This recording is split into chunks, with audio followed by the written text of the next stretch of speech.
یہ بات میں نے اکثر جمعے کی نماز میں نوٹ کی ہے کہ مولانا صاحب جو ہیں وہ اعلان کرتے ہیں کہ بھی آگے صفیں خالی ہیں، آپ آگے آ جائیں، آگے آ جائیں، آگے آ جائیں۔ تو لوگ پہلے پیچھے بیٹھتے رہتے ہیں، جب پھر نماز کھڑی ہوتی ہے پھر آگے بڑھتے ہیں۔ اور ہر مسجد میں ایک شخص ایسا ضرور ہوتا ہے جو اپنی جگہ پہ کھڑا رہتا ہے اور دوسروں کو کہہ رہا ہوتا ہے کہ آگے آ جاؤ، اس کو کہے گا آگے چلے جاؤ، آگے چلے جاؤ۔ خود کے سامنے بھی اگر جگہ خالی ہو تو وہ نہیں جائے گا، دوسرے کو کہے گا کہ جی آپ آگے چلے جائیں۔ مجھے نہیں معلوم کہ اس کو آگے جانے سے کیوں ڈر لگتا ہے اور وہ کیوں دوسروں کو آگے بھیجتا رہتا ہے۔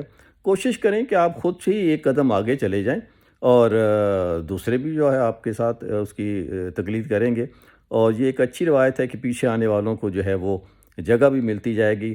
اور ہونا تو چاہیے کہ یہ خطبے کے وقت ہی آپ سب آگے جا کے بیٹھ جائیں اور آرام سے خطبہ سنیں، آرام سے لوگوں کو لیے باہر ایک رش لگا ہوتا ہے کہ جماعت کھڑی ہوگی تو جگہ بنے گی۔